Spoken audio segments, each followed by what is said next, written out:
Então, beleza. Boa noite aí, todo mundo aí. O tema de hoje vai ser sobre finais, né? E, como eu falei agorinha mesmo, antes da gravação começar, eu vou tentar passar para vocês aqui é, os pilares dos finais, como eu aprendi, qual foi a sequência que eu aprendi. Claro que não foi exatamente essa sequência que eu vou mostrar. Teve alguns diagramas, alguns estudos anteriores a esse, a ordem não foi exatamente essa, mas assim, diria que foi bem esse caminho aqui que eu vou mostrar hoje. Então é o seguinte, finais, eu gosto de... O estudo de finais, eu gosto de fazer uma pequena comparação com o repertório de aberturas. Aí alguém pode falar assim, pô, mas o que final tem a ver com aberturas, né? A organização do estudo. Quando você vai estudar aberturas, montar seu repertório, você tem que pegar lá aberturas de brancas, aberturas de pretas. Aí, por exemplo, de brancas. Vamos supor que a pessoa escolha jogar peão-rei. Ela vai ter que estudar contra a francesa, contra a carocã, contra a siciliana e suas diversas variáveis, contra E5 e outras coisas mais, aí outras defesas podem surgir. Então, assim, ela tem um monte de variante que ela tem que fechar no repertório dela pouco a pouco. De pretas, a mesma coisa. Vai ter que estudar algo contra peão-dama, algo contra peão-rei, por aí vai. O estudo de finais, ele pode também fazer uma comparação que a gente também tem que montar um repertório de finais. Claro que não é o mesmo foco do repertório de aberturas, né? Que o repertório de aberturas você estuda para tentar sair bem nas primeiras jogadas, né? Para chegar no meio jogo confortável, favorável. Nos finais, a gente vai tentar montar um repertório de finais. Claro, que são posições que têm poucas peças, que você vai ter que estudar certos padrões, né? Então, tem uma ordem certinha, uma ordem ideal, que eu aprendi desde lá no meu início do xadrez, quando eu estava ainda no xadrez escolar, e também, digamos que eu fui, vamos dizer, aperfeiçoando essa ordem de estudo, né? Apesar de que a ordem que eu comecei já era totalmente funcional, viu? Mas depois eu fui aperfeiçoando, buscando alguns atalhos ali para otimizar o estudo final. Isso aí quando eu já era, por exemplo, já estava como jogador profissional e também dando aula de xadrez. Aí eu fiz alguns ajustes. Então, eu vou tentar aqui mostrar para vocês. Claro que a ideia de hoje não é mostrar todos os finais do xadrez, zeramos esse assunto, obviamente isso é impossível, ainda mais em uma aula, mas eu vou tentar mostrar um caminho, uma sequência que dá para seguir essa construção de repertório de finais, entendeu?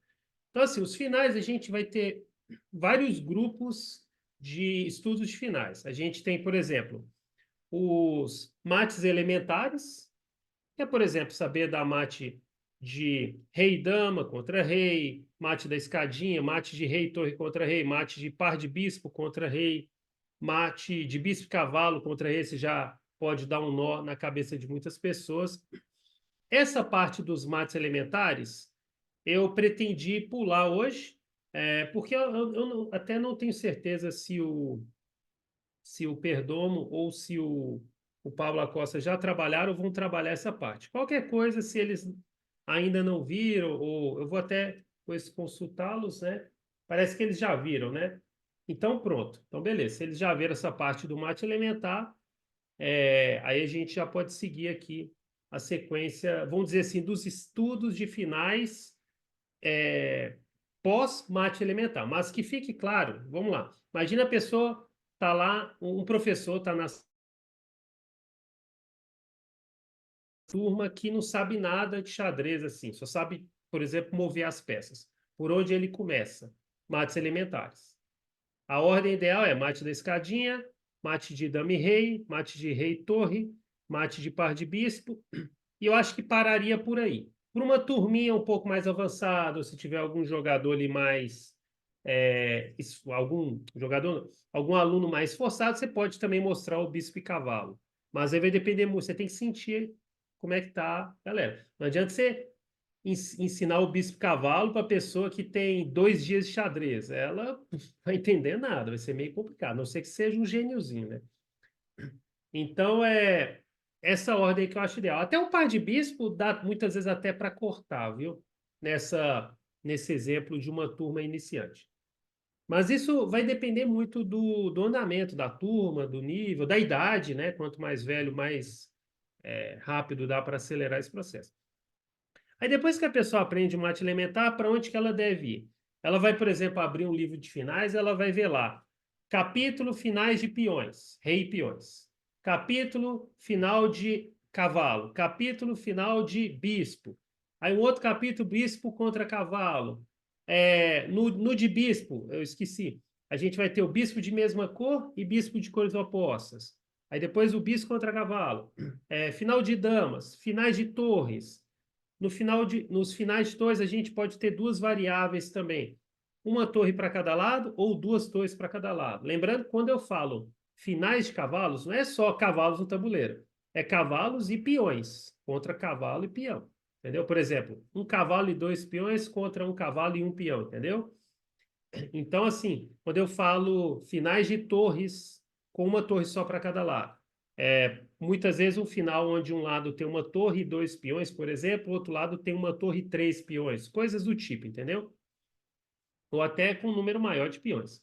Então, também a gente tem os finais de damas e também os finais de materiais, vou dizer assim, desequilibrados. Por exemplo, bispo e cavalo contra torre, com peões para cada lado.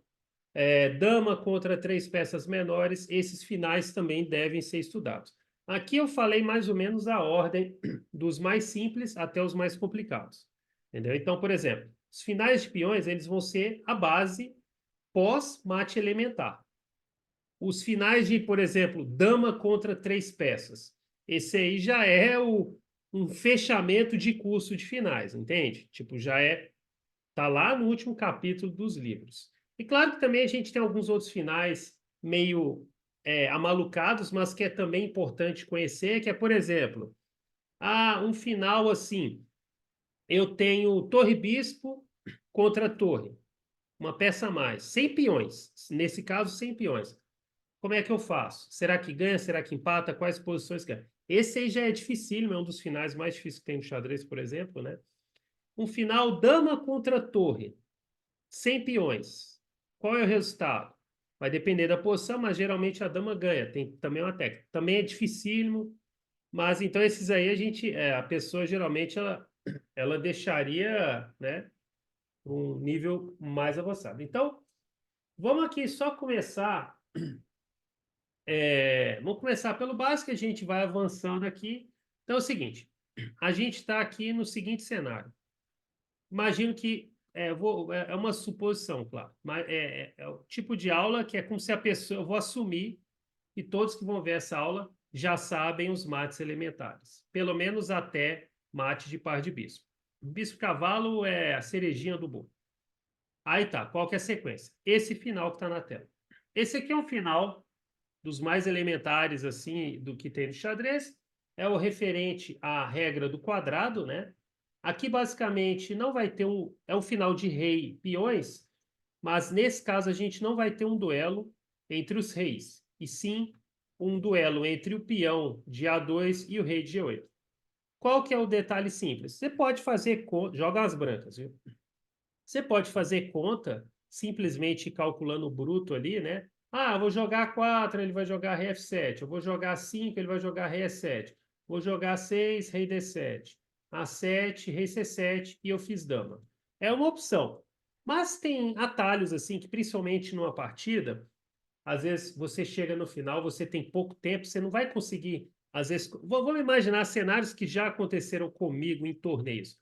Tô lá jogando um torneio, aí tem uma linha longa dessa aí para calcular, aí tá uma barulheira ali às vezes, sei lá, e aí você perde a concentração. Então, em vez de ficar ali refém do cálculo, que tudo bem é uma ferramenta que a gente utiliza, é mais simples nesse exemplo aqui você visualizar uma figura geométrica. Então, vamos imaginar que o peão vai para A4. Qual que é a regra aqui? A regra do quadrado. Vou até completar o quadrado aqui, ó, só para só para ficar mais... Então, esse aqui seria o quadrado, entendeu? Pronto. Aí a pergunta é simples. Esse rei consegue, em uma jogada, pisar dentro do quadrado? Não. Então, acabou. O peão vai promover. Simples. Não precisa de fazer conta nenhuma. Claro que para as pessoas que às vezes têm essa visão abstrata mais envolvida, ele bate o olho e já sabe, tá fora do quadrado.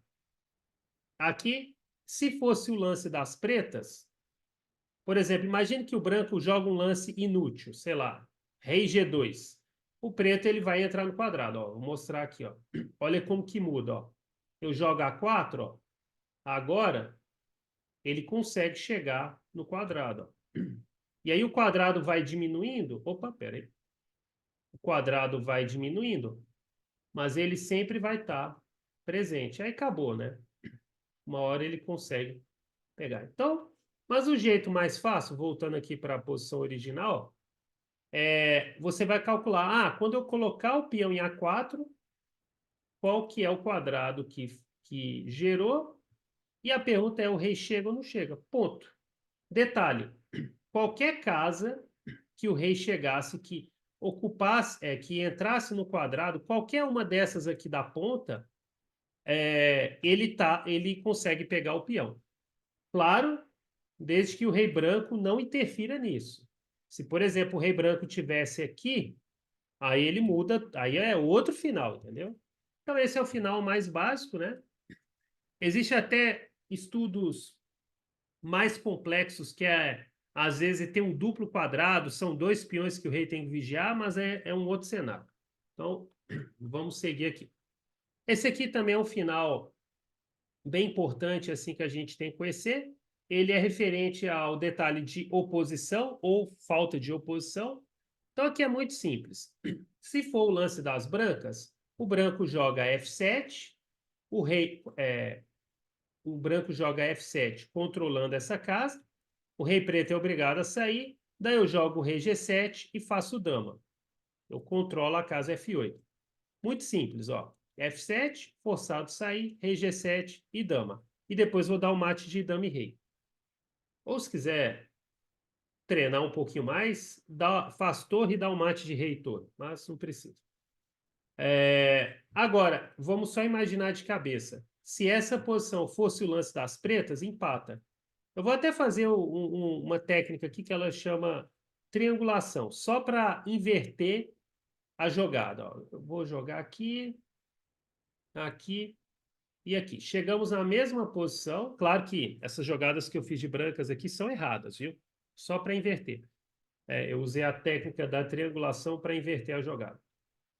E agora eu jogo preto. Olha como que muda a coisa, né? Se o branco ficar recuando aqui, não vai sair do lugar. Por exemplo, voltar aqui, sempre vai chegar na mesma ideia, oposição. Se eu tentar um outro caminho aqui, ó, oposição da mesma forma. Então, mais cedo ou mais tarde, o branco vai ter que avançar o peão e aí tem um afogamento. Então, voltando aqui na posição inicial, essa é uma posição que se as pretas jogam, empatam, se for as brancas, F7 ganha. Bem simples. Então tem que conhecer esse princípio aí da oposição frontal. Vamos para o próximo diagrama aqui. Esse aqui também tem a ver com oposição, só que é uma posição sempre a palavra oposição com oposição, às vezes a gente se embola aqui. Esse diagrama ele tem a ver com oposição, só que já é um cálculo um pouquinho mais sofisticado. Aqui mas também não é nada de outro planeta. Como é que as brancas ganham aqui? Essa posição, na verdade, o branco aqui vai ganhar forçado, viu? Independente se é a vez as brancas ou não, viu? Se for a vez as pretas, o preto perde também. Só que aí você vai ter que adaptar ao raciocínio que as pretas vão fazer aqui. Mas se for a vez as brancas, é bem simples. Como é que eu pego oposição? Oposição é quando você coloca o rei frente ao outro com uma casa de distância, né? Oposição simples, frontal. Qual que é o problema disso para as pretas? Porque ele é obrigado a sair da zona de segurança, ele vai ter que mover para cá, por falta de opção. Quando ele move para cá, você pega mais uma oposição, E agora as pretas, elas têm duas variantes. A variante mais convencional, que seria essa, e aí é o mesmo exemplo anterior, só inverter o tabuleiro. Eu jogo C7, ele é obrigado a sair, e aí eu faço dama. Igual o exemplo anterior, né? Que o peão estava em F7 fazendo dama. Só mudei. E aqui tem a variante trick, né? Variante para ver se a pessoa está ligada. Se ele jogar rei A8, aí aqui eu vou passar um macete, que é para você nunca cometer o erro de jogar C7 aqui, que afoga. Um macetinho, claro que, principalmente em partidas blitz, né? Que hoje em dia é muito popular, né? A pessoa que joga no automático, na empolgação e vai fazer dama, né? Tudo bem, se ela tiver um segundo no relógio, dá para acontecer isso.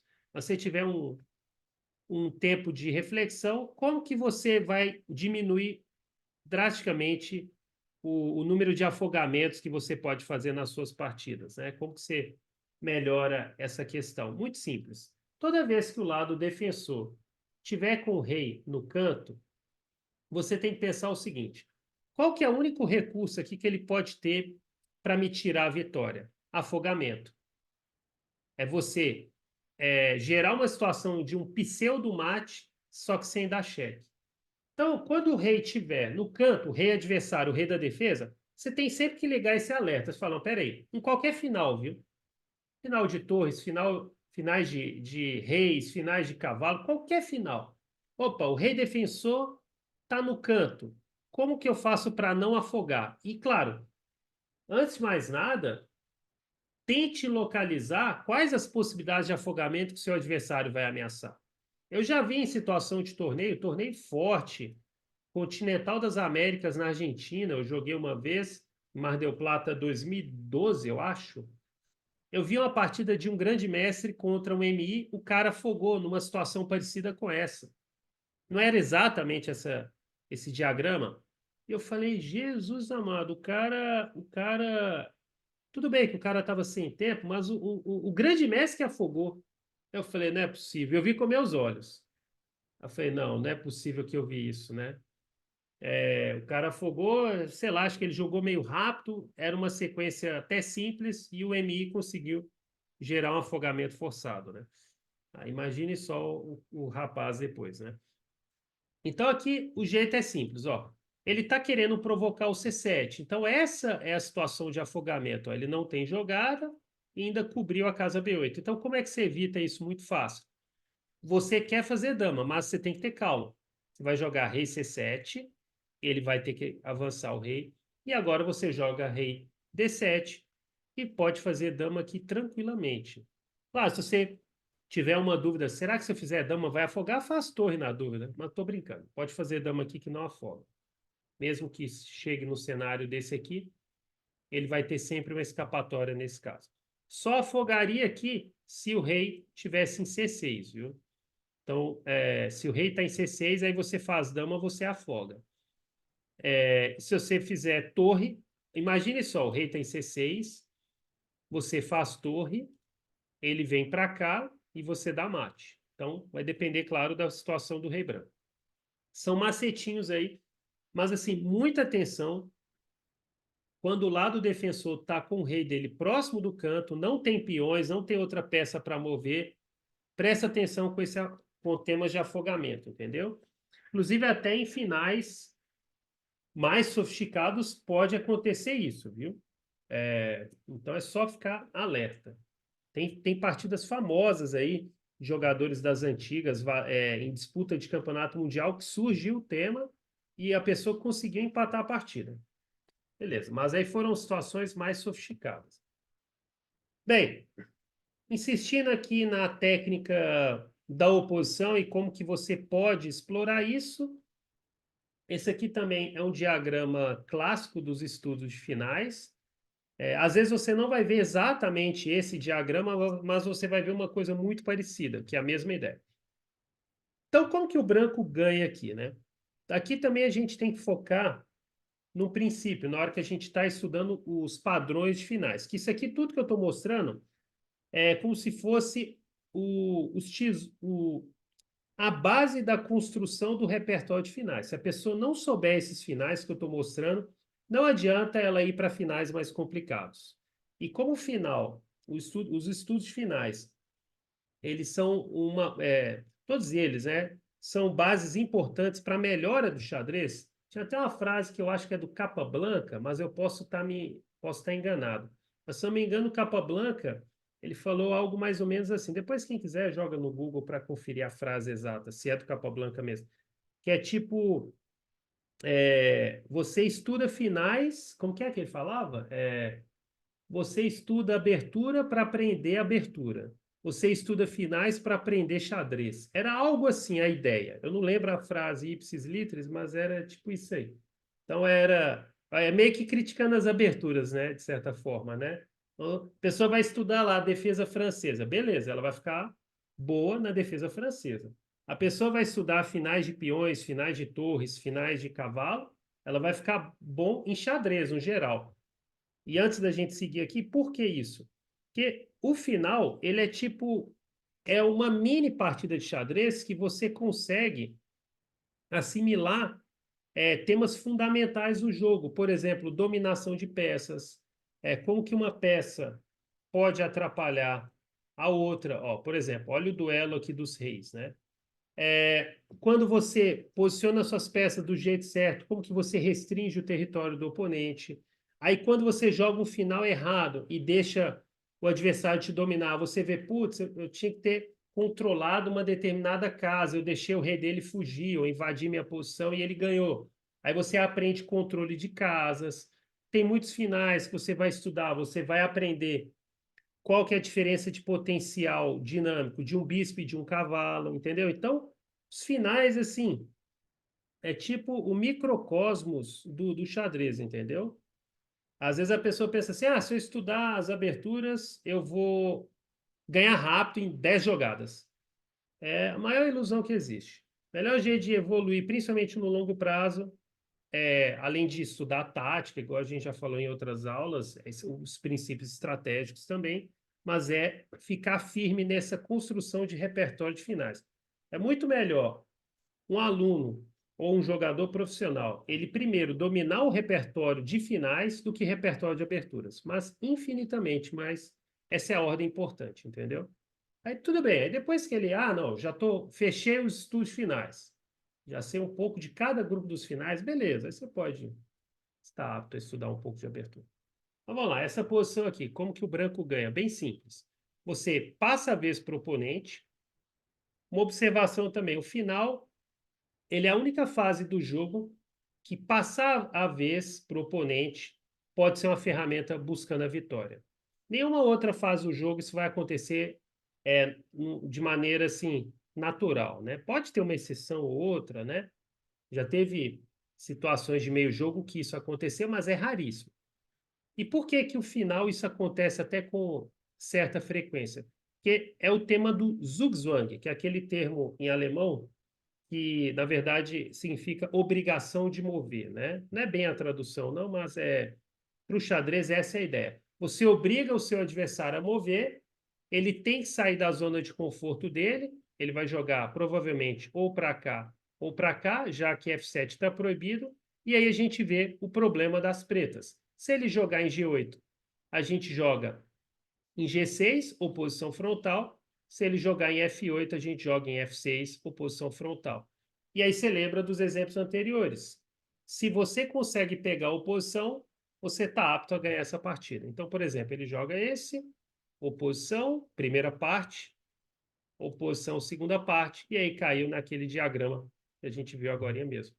Então, olha como que também as engrenagens elas vão começando a conectar uma na outra e fazer andar aí a evolução do entendimento, né? Então, beleza. Aí aqui o preto joga Ré 8, E7, e é a mesma ideia citada anteriormente. Bem simples aí. Esse aqui já é um diagrama não tão comum, é uma situação já mais, até diria, sofisticada, mas é bom apresentar, né? Também não vamos ver só coisa 1 mais 1 igual a 2, é bom de vez em quando apertar um pouco. Esse aqui é o seguinte: as brancas estão em xeque, e aqui parece que é o fim do mundo, né? Alguém olha assim, mas esse peão vai fazer dama, né? Tá descendo, né? Só que aqui o branco ele tem um recurso que tem a ver totalmente com o que eu acabei de falar em um dos diagramas anteriores. Quando o rei defensor está no canto do tabuleiro, surge o quê? A possibilidade de afogamento. E essa posição ela é empate. Eu até imagino que isso aqui é o diagrama que, vamos supor que o peão estava em G4, e aí o jogador das pretas acabou de avançar para G3, que é um erro, né? Então ele deveria ter tido um pouco mais de calma. É uma hipótese, né? Então aqui como que o branco empata? Com a jogada incrível rei H1. E por sinal, é uma oposição na diagonal. É um outro tipo de oposição. Mas não é o ponto crítico desse diagrama. E aqui as pretas têm um dilema, né? Porque se elas jogam rei aqui, afoga. Se jogar rei G4, não leva para lugar nenhum. Igual a gente viu anteriormente. O rei branco sempre fica controlando essa invasão ou essa invasão. Então não consegue, por exemplo, jogar aqui, eu jogo aqui. Se ele voltar, eu volto. Eu fico sempre esperando para pegar a oposição. Quando a gente usa esse termo pegar a oposição, é que é a vez do oponente numa situação de oposição. Então, tipo assim, o branco aqui, ele pegou a oposição. É porque é a vez das pretas. Aí as pretas não conseguem ganhar esse final porque elas não gostariam que fosse a vez dela. Então, quando tiver uma situação de oposição, você quer que seja a vez do oponente. A não ser que tenha algum outro elemento envolvido, tipo, você pode passar a vez para o oponente com um peão ou com uma peça. Aí é outro cenário. Mas nesse caso, se você avançar o peão, só vai gerar a situação de afogamento. Então, voltando aqui, a jogada rei H1, mesmo que o preto jogue G2, não adianta, porque vai gerar o afogamento forçado ou a queda do peão.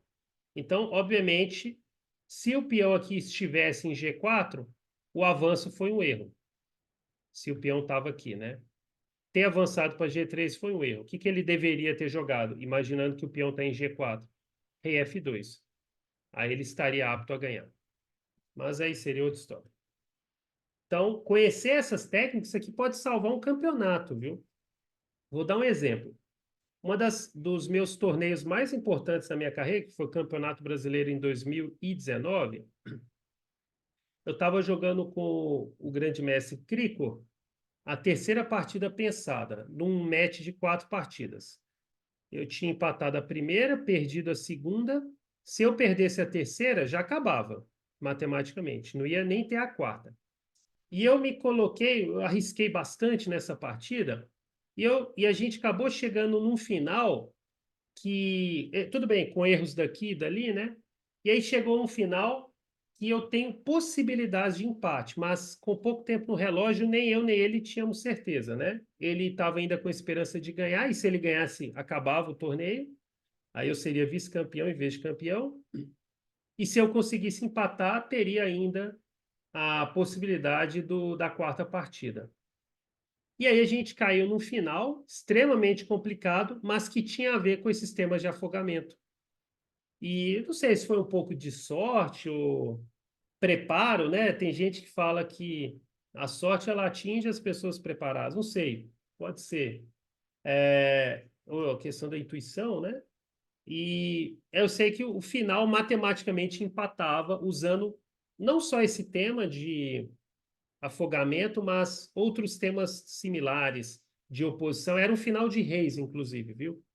E aí, de repente, empatou. Aí eu falei, pensei comigo, opa, há esperança ainda, né? A quarta partida, né? E aí, depois fui para a quarta. Aí eu empatei essa, né? Eu ainda estava para trás o placar, aí eu tive que ganhar a quarta partida. Levei, ganhei o final também absurdo. Final totalmente maluco.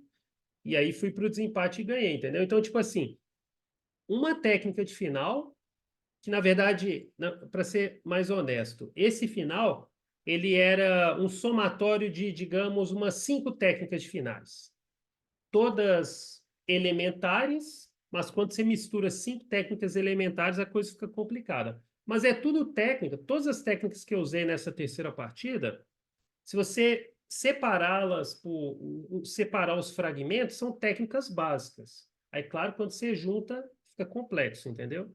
Então, isso aí salvou o meu campeonato, né? Foi se eu não tivesse o devido estudo de finais, né, nessa situação, talvez eu tinha deixado escapar esse empate, entendeu?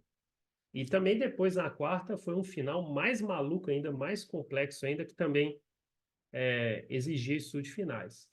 Mas vamos seguir aqui, né? Então, uma técnica parecida com essa, só que uma versão mais complexa, me deu um dos títulos mais importantes, entendeu? Então, por isso que eu falo que finais é uma base assim muito importante e muitas vezes as pessoas não dão valor. Não sei se porque às vezes subestima a importância do final, sempre aquele plano endeusando as aberturas, ou se é porque simplesmente acha difícil e fica com preguiça. Tem os dois cenários. Então não deve ser nenhum nem outro. Não deve subestimar a importância dos finais e muito menos preguiça, né? Então, seguindo aqui, aqui também a gente vai seguir o raciocínio de oposição. Calma que não vai ficar só em finais de peões, não. É que eu estou mostrando aqui primeiro os finais de peões mais importantes que tem de xadrez na ordem apropriada. Esse aqui também a gente tem a ver, mais uma vez, com oposição, né? Como que o branco ganha? Bem simples. Aqui até tem uma outra técnica para esses finais que a gente tem que explorar aqui, né? Os finais de reis e peões, a gente sempre tem que lembrar que, antes de tudo, na maioria das vezes, eles são apenas uma simples disputa territorial dos reis. Claro que a gente viu ali o exemplo da regra do quadrado, né, que foi o primeiro exemplo que eu mostrei. Ah, mas aquele não teve duelo entre os reis. Tá, eu diria que aquilo ali é uma exceção, vai. Na maioria das vezes, vai ser um duelo territorial entre os reis. Então, antes de você fechar o olho e sair avançando os peões, por exemplo, o professor ele deve ensinar para os alunos dele o seguinte: nos finais de peões, primeiro você deve ganhar o território correto com o teu rei. E depois que você vai com esse ganho territorial, aí você vai preocupar em avançar o peão, e não o contrário. Claro que tem exceções, né? Mas na maioria das vezes é isso. Então, às vezes a pessoa tá com uma pressa ali absurda, tá ansiosa, e fala, vê um peão passado, fecha o olho e sai avançando.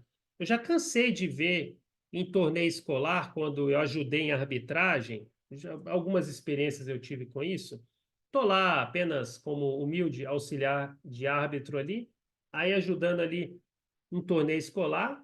Aí eu vejo lá, às vezes, a mesa um da categoria sub-10.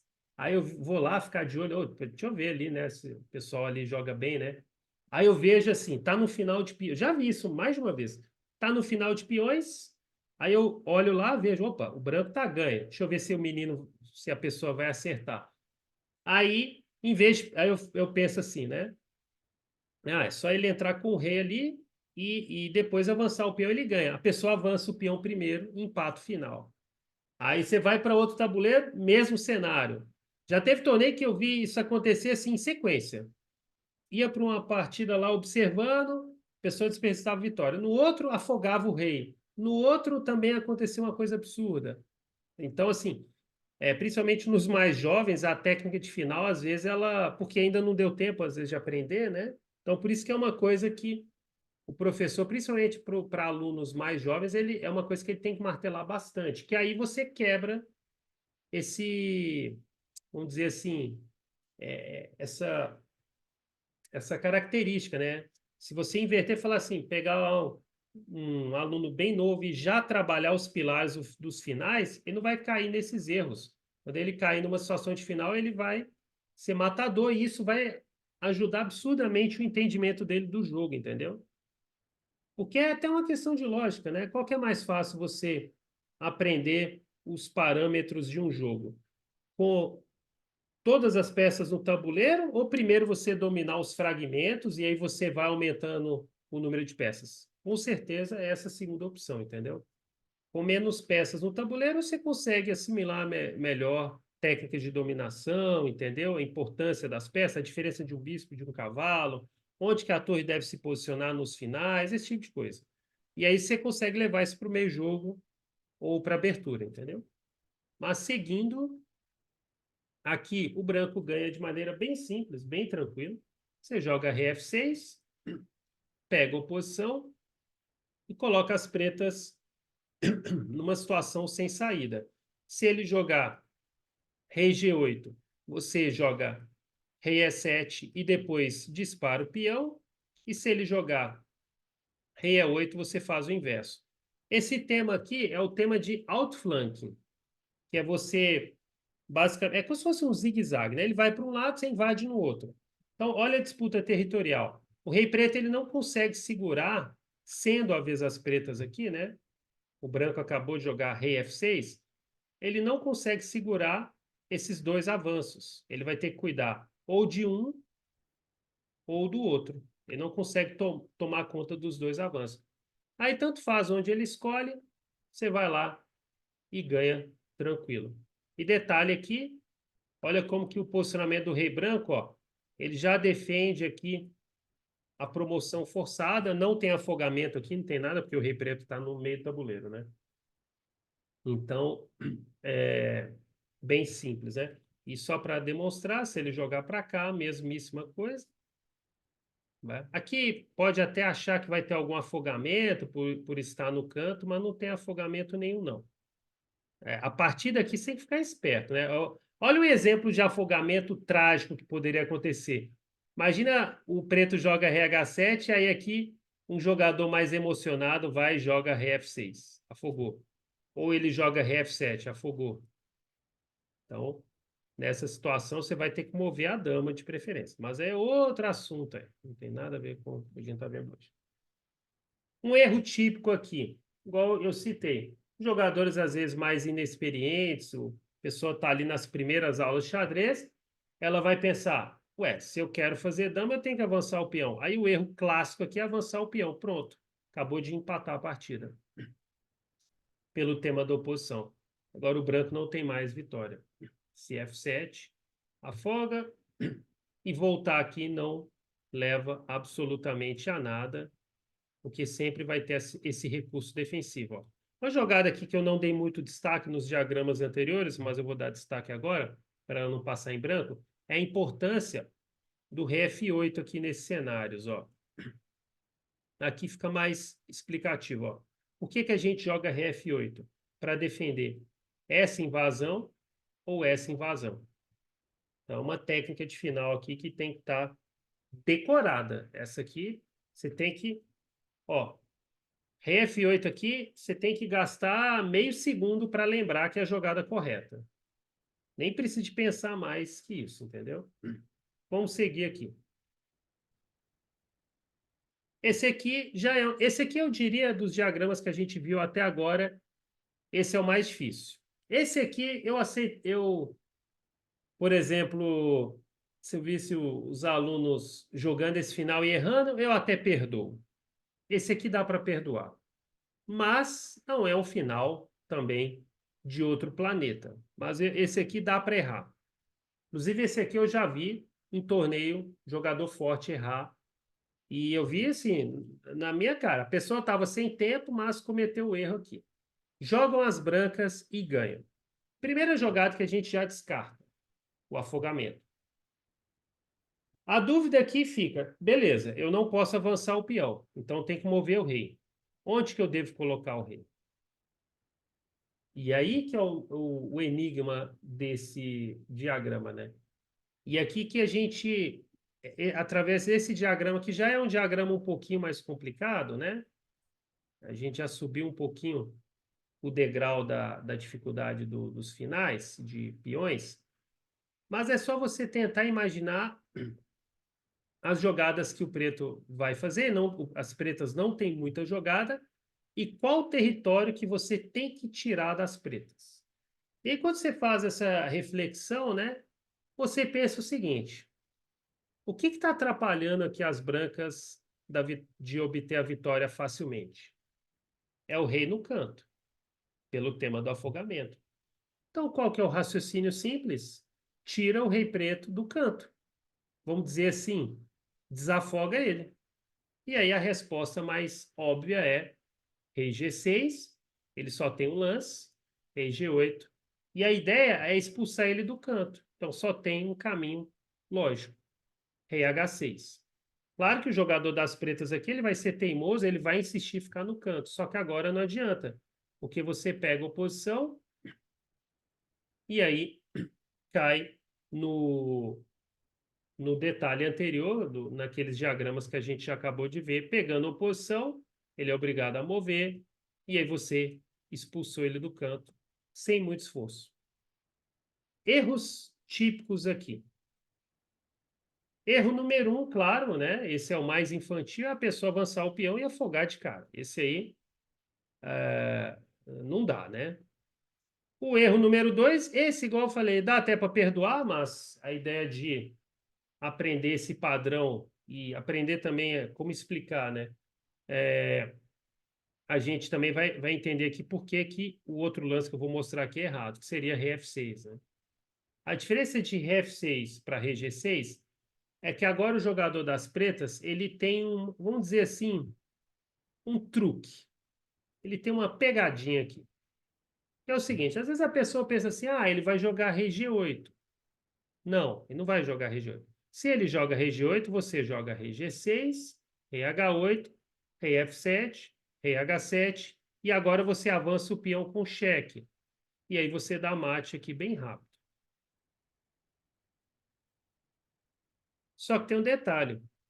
Ele não é obrigado a jogar Rei G8. Ele tem uma pegadinha. Ele joga Rei H7, provocando o cheque. E aí, se você cai na pegadinha dele, e de novo, eu já vi jogador forte cair nessa pegadinha, jogador bem forte. Jogou G6, Rei H8 está empatado. É o mesmo diagrama que a gente viu agora mesmo, só que eram as pretas que estavam, lembra do Rei H1 ali que eu mostrei? É a mesma ideia, só que invertido. Não adianta jogar esse que empata, e não adianta jogar esse que empata por outras vias. Então, curiosamente, essa posição aqui, o branco ainda consegue ganhar, só que ele vai ter que corrigir o erro. E com muito cuidado para não repetir a posição. Como é que ele ganha aqui? Rei F7, Rei H6, e agora ele aprende. Não é Rei F6 e não é G6, é Rei G6. E aí ele volta naquele caminho vitorioso. E não repetiu a posição. Então, digamos que ainda o Rei F6 ele ainda não é tão criminoso, porque você ainda consegue corrigir esse erro, né? Mas cuidado para não abusar disso, né? Tem hora que às vezes você joga o rei na casa errada e já não tem mais chance. Beleza? Então, esse aqui é um diagrama um pouco mais sofisticado, mas basicamente eu quero que entenda o seguinte. Aqui a gente vai usar a questão de oposição e a gente tem que tirar o rei do canto. São as duas preocupações para descobrir como é que ganha. E avançar o peão na hora certa. Então, mas também não é tão complexo assim não, né? Outro diagrama também para a gente pegar ideias importantes aqui nos finais de peões. Lembrando que eu estou mostrando aqui uma sequência que eu acho ideal dos finais de peões mais importantes, né? Claro que dá para multiplicar esse estudo aqui por 10 vezes e ainda assim você não passa nem perto de zerar os finais de peões. Mas eu estou tentando pegar aqui aqueles mais chaves e que apresentam conceitos mais vitais para a melhoria.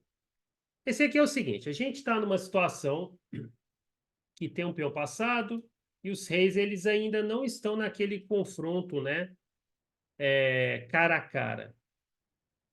Um erro típico aqui, e aí até pegando os dois últimos diagramas como exemplo, um erro típico é a pessoa pensar, tem um peão passado, vou avançar. Então, se você faz isso, você acabou de empatar a partida. Eu empato aqui de maneira bem simples, rei E7, rei E5, e rei D7 não tem como mais ganhar essa posição. Você pode até tentar, mas vai cair naquela técnica que eu acabei de mostrar anteriormente. Só um detalhe, olha a importância de controlar essa invasão e controlar essa invasão. Aí aqui você empatou. Não tem mais o que fazer. Sempre vai levar esse caminho. Então, se não é D5, tem que tentar alguma coisa mais sofisticada. E aqui o raciocínio ele também não é tão complexo depois que você começa a ir aperfeiçoando nesse aprendizado de finais de peões. É até bem simples. Se você tentar disputar território com esse rei pela coluna F ou pela coluna E, não vai dar muito certo, porque ele vai conseguir pegar oposição. Então você vai acessar um território que ele não tem acesso, que ele não consegue disputar contigo, que é esse território aqui, ó. É esse território que as pretas não conseguem chegar imediatamente. Então a gente vai aprender um pouco aqui da disputa territorial correta. Rei D5, que até parece um pouco, para quem está começando mais agora, né? Parece contraintuitivo, né? Pô, mas você vai entrar com o rei na frente do peão? O objetivo é maior que simplesmente avançar o peão. Também grava isso aí na mente. Um outro parâmetro importante nos finais de peões. Na verdade, nos finais de maneira geral. Quando o rei agressor, que é o rei das brancas, que é o dono do material a mais, ele alcançar a sexta fila, sem precisar de ter avançado o peão, quase sempre ele vai chegar na posição ganhadora. Então, o objetivo é chegar com o rei em uma dessas casas. Aí o resto é só você manusear certinho a oposição com o avanço de peão. Simples. Então, por exemplo, aqui ele vai jogar rei E7, rei C6. Aqui a gente fez o tema do outflanking, que eu citei anteriormente em um dos diagramas. E agora as pretas estão perdidas aqui, não tem mais alternativa. Por exemplo, rei D8, oposição mais uma vez. Aí cai naquele dilema, né? Se vier para esse lado, eu invado em E7. Se vier para E8, eu invado em C7. As pretas não conseguem segurar. Então, tanto faz. Aí, agora sim pode fechar o olho e avançar o peão. Agora está tranquilo, porque o rei branco já garantiu a segurança do peão de D. Mas, ó, só recapitulando. Primeiro teve um preparo, né? Primeiro você entra com o rei para ocupar o território correto, ganhar a oposição, e daí sim você vai avançar o peão em segurança. Então tem toda uma sequência certinha para você não deixar um final desse escapar. Por exemplo, eu vou mostrar aqui um cenário errado. E olha como que é trágico. Se eu jogo rei E5, empata. Porque as pretas jogam rei E7, oposição, e o branco aqui não tem como mais ganhar essa partida, a não ser que as pretas errem, né? Então eu jogo rei D5, fica ali, ó. Para lá e para cá, ó. Aí uma hora o branco cansa, avança o peão, não muda em nada. Por que que não muda em nada? Porque esse peão agora ele atrapalha a locomoção do rei branco. Então também a gente aprende outra coisa aqui. Nos finais, na verdade, na abertura e no meio jogo também, viu? Mas nos finais, é muito importante você colocar suas peças de modo que não atrapalhe os pares, entendeu? Então, por exemplo, vou até pegar um final, digamos, com um número um pouquinho maior de peças. Imagine que você está jogando um final que você tem 4 peões, torre bispo, contra 4 peões, torre cavalo. E aí você, por exemplo, tem um bispo numa importante diagonal. Aí sabe-se lá por que cargas d'água, você avança o peão tampando essa diagonal. Pronto, você estragou a atividade do seu bispo. Só visualizar. Imagina, você tem uma diagonal importante para o bispo, aí você avança o teu peão cobrindo aquela diagonal. Pronto, você matou seu bispo. Se não tiver mais como aquele peão avançar, aquela diagonal você não usa mais. Então tem que ter sabedoria nos finais, para você não colocar uma peça atrapalhando outra, sua, né? Você tem que tentar atrapalhar as peças do oponente. Aí é outra história. O adversário tem um bispo numa diagonal forte. Eu vou colocar o meu peão na diagonal de modo que tampe aquela diagonal e o bispo dele fique sem ação. Aí é outra história. Mas eu colocar o meu peão na frente numa casa que atrapalha outra peça minha não faz sentido. É o caso aqui. E aqui não adianta mais, eu posso jogar rei D7, avançar o peão e cai naquela técnica que eu acabei de mostrar aqui. Entrou em E6, oposição. Entrou em C6, oposição. E não tem mais como ganhar. Então, esse aqui é o tipo de técnica que tem que estar assim, decoradíssimo, entendeu? Vamos para o próximo. Esse aqui a gente já vai entrar num outro assunto, que também é finais de peões, mas já é um assunto um pouquinho mais ligeiramente sofisticado, que é o tema da oposição à distância. Ela vai seguir basicamente a mesma regra da oposição, só que tem um acréscimo. Na oposição normal, oposição simples, está um rei de frente para o outro com uma casa de diferença, que é a casa de segurança que a gente chama, né? A oposição à distância, ela vai usar o mesmo raciocínio de casas ímpares entre os reis. Então, por exemplo, eu jogo o rei B1 aqui, são 3 casas, então os reis ainda estão separados por casas ímpares. Aqui até a gente vê a importância da matemática, né? Nos finais, como que certos padrões eles se mantêm, né? E por que que é importante essa observação? Porque não interessa qual vai ser a jogada das pretas agora, o branco ele sempre vai pegar oposição. E como a gente já viu, avançar o peão só vai atrapalhar o futuro do rei preto. Por exemplo, se eu avanço o peão, ele tira para sempre a casa C4 como possibilidade de manobra. Então vamos imaginar aqui, ele joga rei B4, rei B2, rei C4, rei C2, rei D4, rei D2. Aí ele volta, sem progresso. Avança o peão, avança mais uma vez, e aí a gente já conhece esse cenário aqui. Ó, aí empata.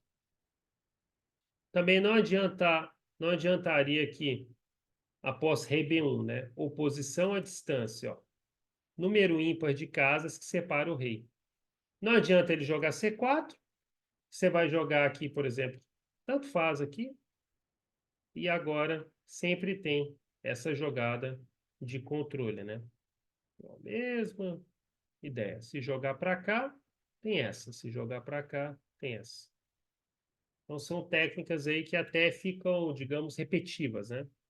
Mas cada uma delas aqui tem um acréscimo no conhecimento aqui que é importante prestar atenção. Esse aqui.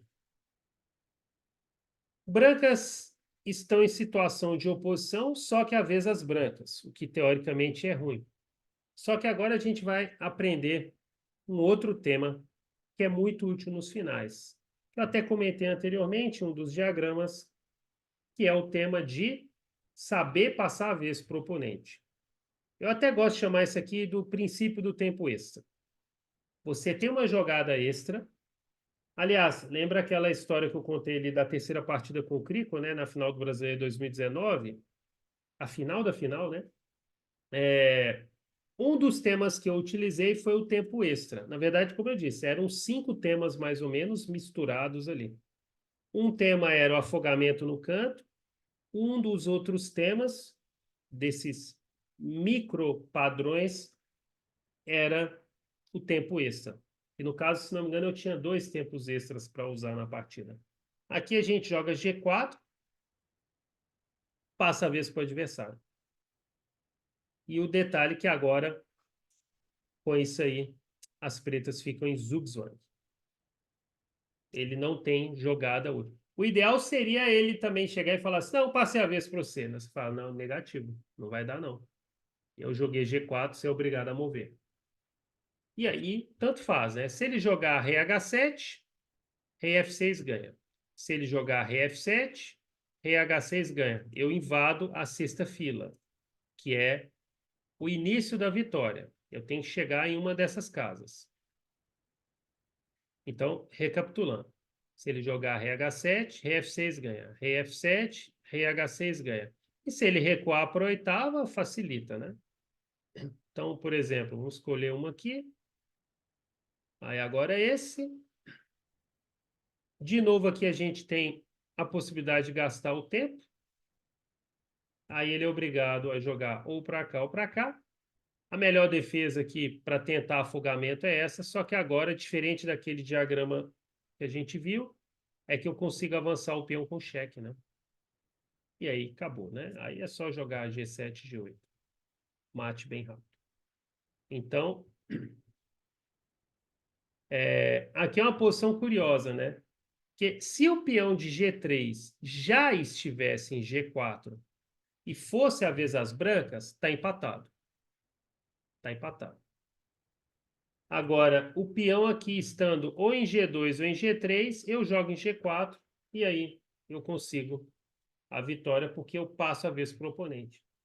Então, recapitulando, o final é a única fase do jogo que você, em certos momentos, vai passar a vez para quebrar a defesa do oponente, para quebrar aquela zona de conforto que o oponente está. Que no caso aqui é a casa G7, né? Ele está em oposição, controlando as invasões. Só que quando eu jogo G4, ele tem que sair dessa zona de conforto. E, por exemplo, se ele jogar em G8, não muda em nada. Ele, de novo, tem que sair da zona de conforto, entendeu? Então, são técnicas aí que a gente tem que absorver tranquilamente. Agora, aqui é uma técnica bem básica, mas é bom ilustrar aqui, que é o peão da torre. O peão da torre, ele sempre vai gerar esse tema, sempre não, né? Nesse tipo de cenário, vai gerar o tema de afogamento. Aqui tem até uma curiosidade, né? Que os livros de finais costumam fazer, né? Eu não vou fazer aqui porque é bobagem. Mas imagine esse mesmo cenário e as pretas têm um peão em H4, em H5, em H6. Está empatado da mesma forma. 4 peões que não servem absolutamente para nada. Você não consegue tirar o rei branco dessa zona aqui. Na verdade, principalmente essas 3 casas. Então você pode acrescentar um peão em H4, em H5, em H6, que nenhum deles vai servir absolutamente para nada. Vamos para o próximo, que isso aqui é só para ilustrar a ideia básica. Agora, tem situações com o peão, com os peões à torre, que às vezes ganham ou empatam no limite. Por exemplo, esse diagrama aqui, se for a vez as pretas ganham de maneira bem tranquila. Eu jogo rei B2, controlando a aproximação do rei branco e depois avanço o peão. Bem tranquilo. Então, vou fazer até o mecanismo da triangulação aqui, ó, só para... Pronto. É a mesma posição. Eu fiz isso aqui com o rei branco, ó. É a mesma posição, só que agora jogam as pretas. Ganha bem fácil. Eu jogo rei B2, controlei tudo. O rei branco vai tentar dar a volta, mas não dá tempo. E aí, acabou. Agora, se nesse diagrama aqui original, o branco joga, e aqui também é uma técnica que foi um daqueles fragmentos que eu usei lá na terceira partida contra o Crico, o exemplo que eu citei. Aqui eu jogo rei C1, empata. Hipótese número 1, ele avança o peão. Caiu no diagrama anterior, afogou. Hipótese número 2, ele protege o canto. Ok, vai ficar preso aí o resto da vida. Ele não consegue sair. Aqui eu ainda jogo esse para atacar o peão e afogo. Só que agora é o rei preto que está afogado. Esse aí que está na tela era um dos temas que surgia na minha partida com o Crico. Então, aí a gente já viu daquela partida que foi uma das mais importantes da minha carreira, 3 temas aqui a gente viu na aula de hoje. Que eu já adianto, não é uma aula avançada. É uma aula de elementos básicos dos finais. É tipo a base aí de uma longa construção, entendeu? Então, ó, para você ver, né? Esses fragmentos é como se fosse peça de Lego, né? Essas peças simples que a gente está vendo hoje, elas vão formar, na verdade, uma peça bem complexa, né? Igual lá na minha partida lá de 2019. Bem, agora eu dei uma pausa, né, nesse material que eu preparei hoje. Dei uma pausa dos finais de peões para também não ficar só finais de peões, mas eu já adianto, viu? A gente viu quantos diagramas? Deixa eu ver aqui, de peões. A gente viu 12 diagramas de peões. A gente viu 12 diagramas relacionados a finais de peões. Aquilo ali não é nem a ponta do iceberg, viu? Então, por exemplo, quando você for... Ali, eu mostrei esse estudo aí, essa pontinha do iceberg, ou esse início da ponta do iceberg, só para, pelo menos, as pessoas se orientarem onde que ela pode começar os estudos finais e dei algumas demonstrações aqui de diagramas fundamentais, entendeu? Claro que quando você for estudar com uma turma, xadrez básico, ou até para estudo próprio do professor, né? Você vai ter que multiplicar aqueles diagramas que a gente viu ali vezes 10, viu? Não, talvez vezes 5, vai, para ver outros diagramas. A sugestão é talvez não pegar um dia só vendo finais de peões, para não ficar monótono. Por isso que aqui hoje eu até mudei um pouco o assunto, mas ainda é finais. Então, eu poderia seguir ali vendo mais 30 diagramas de finais de peões, só que essa repetição, às vezes, ela pode, principalmente para numa aula, né, de xadrez escolar, por exemplo, pode ser meio entediante, né? Então, dá uma variada, aí você vai em outro assunto aí de finais para não ficar tão repetitivo, entendeu?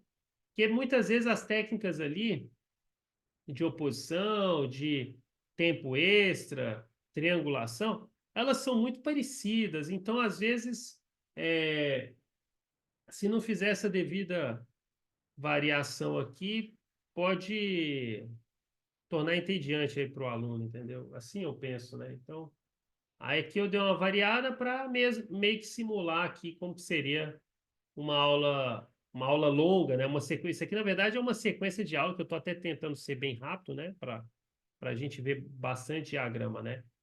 Isso aqui que a gente está vendo hoje na verdade, seria material para um xadrez escolar, assim, para um semestre, viu? Sei lá, não, talvez não tanto, mas dá para separar esses diagramas aí com muito, muito mais calma.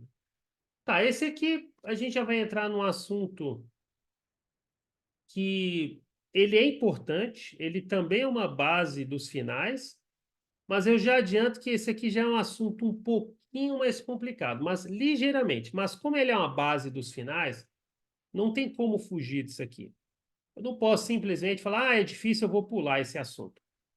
Se for assim, você não vai estudar a maioria dos temas de xadrez. Se toda hora, né, que pegar um assunto difícil, você fala, vou deixar para depois porque é difícil. Aí você não estuda nada. Mas esse aqui eu já adianto que a gente já subiu um pouquinho aqui o grau de dificuldade. Mas também não é nada de outro planeta, não. Tá, esse aqui é uma base dos finais porque a gente vai aprender aqui o duelo das peças sem peões. Então agora não tem mais história de vou tentar coroar um peão, o adversário vai tentar ir. Não, aqui a pergunta é simples. A torre consegue ganhar do bispo ou não? A torre vale 5 pontos, o bispo vale 3. Será que esses 5 pontos é suficiente? E aí a resposta é depende. Depende do quê? Do posicionamento do rei preto e do posicionamento do rei do bispo preto. Então, primeiro vamos começar com esse diagrama. Esse aqui é um diagrama ganhador. Eu sei que talvez algumas coisas que eu vou falar aqui vai ter alguém vendo essa aula, seja gravada ou até aqui ao vivo, vai achar um pouquinho complicado, mas eu sou obrigado a entrar nesse tipo de complicação, senão não aprende um fundamento dos finais, que é esse aqui. Então, qual que é a questão aqui? O rei preto, ele está no canto errado. O problema aqui não é o rei estar no canto. O problema é que ele está no canto errado. Aí a primeira observação que a gente tem que fazer, ele está no canto próximo à casa preta. Então aqui eu estou ensinando os macetes, viu?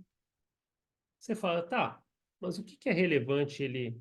Qual que é o problema dele estar próximo da casa H8? É que é a cor do bispo. Aí você fala, tá, e daí? Onde isso vai chegar? É que agora O branco ele consegue ganhar explorando isso. Aí que vem a técnica. Aqui o primeiro plano das brancas é tirar esse bispo do canto. Qual canto? Essas três casas. Primeiro você tem que expulsar o bispo desse canto. Se você não conseguir expulsar o bispo desse canto, você não ganha o jogo. Então vamos lá. Torre F1, torre H1, torre G1 e torre G2. Pronto. A torre chegou na casa crítica, expulsando o bispo das três casas de segurança. Então agora o bispo ele vai ter que começar a se aventurar num campo mais aberto. Ele vai ter que se aventurar nessa diagonal aqui.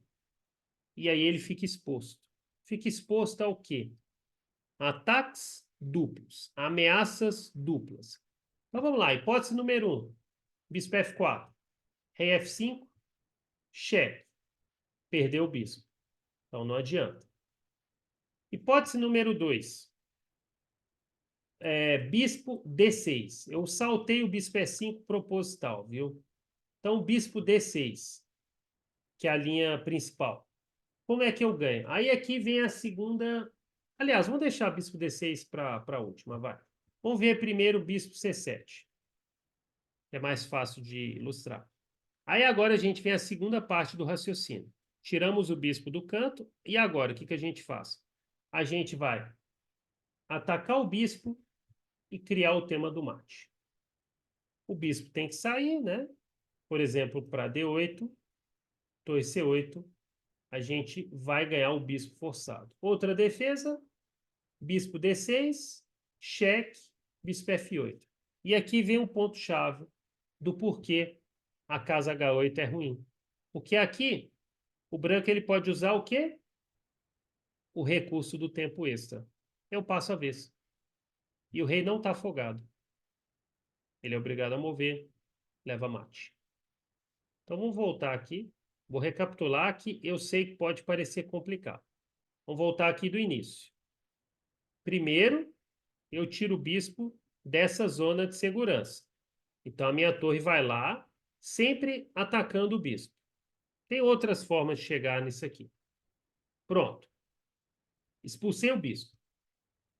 Se ele jogar para F4, tem um descoberto. Se ele jogar em C7, vai ter torre C8. Se ele jogar em B8 também, eu vou jogar a torre C8. Vai dar mais do mesmo, né? Passo a vez e mate. Sobrou duas jogadas aqui, após o torre G2, que eu ainda não comentei, que é essa e essa. Então vamos primeiro para o bispo E5. Aqui muita gente pensaria, mas é só você jogar rei F5, vai dar na mesma. Só que agora ele tampa. Achando que é igual o bispo F4, né? Aqui, ó, no bispo F4 esse lance ganha. No bispo E5 não.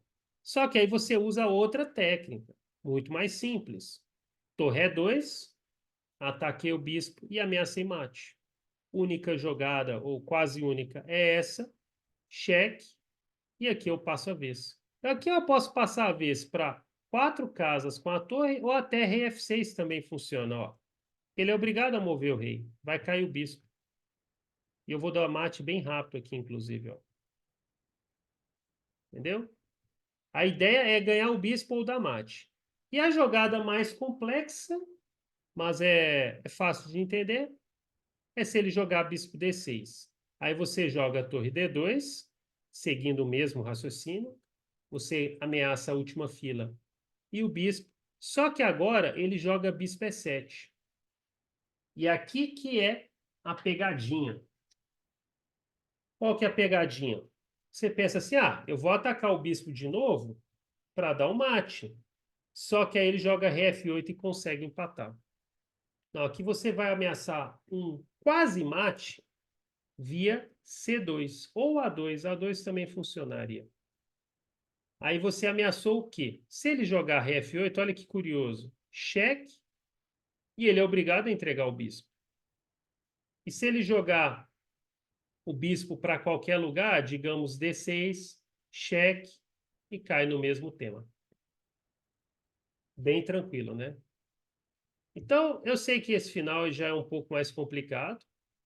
Eu até, vamos supor, se eu tivesse orientando, se eu estivesse dando aula para uma turma de xadrez escolar não muito experiente, né? Sei lá, pessoal, às vezes com menos de um ano de xadrez, talvez eu deixaria esse tipo de aula para um pouco mais à frente, sabe? Eu não ia aplicar uma aula dessa, tipo, no primeiro mês, por exemplo. Eu acho que talvez nem no segundo mês de aula. Eu deixaria essa aula guardada para um momento mais oportuno. Claro que dependendo do nível da turma. Se eu pegar uma turma lá que tem um monte de gêniozinho, ai, taca esse final aí no primeiro mês mesmo. Se for um tanto de gêniozinho, já teve turma que eu trabalhei que tinha tipo uns três ou quatro pessoas ali que era muito acelerado, entendeu? Às vezes eu nem terminava de montar um exercício, eu já tinha resolvido. Eu falei, como é possível? Eu nem terminei. A pessoa já tinha pegado a ideia, entendeu? Então, se for uma turma mais acelerada, dá para seguir uma sequência dessa. Agora, vai depender do ritmo, né? Esse aqui é um diagrama um pouco mais sofisticado, mas ele é um pilar dos finais, viu? Então, não tem como pular esse estudo. Você pode até atrasar um pouquinho, né? Esperar um momento mais oportuno. Tá, mas seguindo aqui, o confronto torre contra bispo. Agora a gente vai ver a situação que empata. Então, primeiro, qual que é a característica número um para definir se isso aqui empata? O rei está no canto de casa preta, cor oposta ao bispo branco. E o que que isso ajuda? Ajuda porque agora é uma situação de fortaleza. Então já aprende esse termo aí, tão utilizado nos estudos finais. O tema fortaleza, ele se aplica quando um lado ele tem aparentemente material decisivo para ganhar a partida, vantagem material decisiva, só que essa vantagem material decisiva não é suficiente para levar a vitória. Às vezes por algum enigma ali do xadrez, né? Alguma situação matemática ali bizarra, como é o caso aqui. Teoricamente, era para a torre ganhar do bispo, igual a gente viu agora mesmo, só que não consegue. Então eu jogo, por exemplo, cheque, bispo G8. Aí você fala, vou passar a vez. De que, por exemplo, com o rei. Aqui, ó. Pera aí que deu uma. Chess Base aqui deu uma travadinha. Pera aí. Ué, Chess Base. Ah, pronto. Chess Base. Chess Base é o programa que eu acho que o Pablo já deve ter comentado. É o principal programa que a gente usa no mundo inteiro para estudar xadrez, né? Às vezes ele dá umas travadinhas. Aqui eu jogo o rei G6 para passar a vez e obrigar o rei a mover. Só que para onde que esse rei vai? Para onde que o bispo vai? Está afogado. Então olha que interessante. No diagrama anterior, numa situação parecida com essa, as pretas tinham a casa H8 para mover. Agora não tem. Está afogado. Você fala, então tá. Então não vou passar a vez com o rei, eu vou passar com a torre. Afogou do mesmo jeito. Então a gente chega à conclusão que a torre tem que sair da oitava para o bispo poder mover. Só que se ela vem para a sétima, por exemplo, não rende nada. Eu tiro o bispo e olho para a cara do meu oponente. E aí, vai fazer o quê? Passa a vez, passa a vez. Estou esperando as brancas aqui resolverem aqui o diagrama de maneira mais incisiva, né? Aí, por exemplo, cheque, rei G8, ameaça mate e ameaça o bispo, só que tem uma diferença. Eu dou cheque. E se rei H6, eu espero. E não tem como progredir. Você pode até pensar, mas eu vou dar cheque. Mas agora o rei escapa, né? E se o rei escapa para o meio do tabuleiro, ó, aí acabou. Ele vai para o outro canto lá se precisar. Então, eu vou até contar uma situação curiosa que aconteceu uma vez, um final desse comigo. Curiosamente, também o exemplo aqui tem a ver com o Crico. Estava jogando com o Crico um final parecido com esse. Não era exatamente essa configuração. E aí a gente estava num blitz, eu acho que era um torneio rápido e a gente já estava com pouquíssimo tempo no relógio, tipo, questão de segundos, né? E meu tempo estava para cair, o dele também, né? E aí caiu nesse final, eu tinha a torre e tava o final correto, que empatava, né?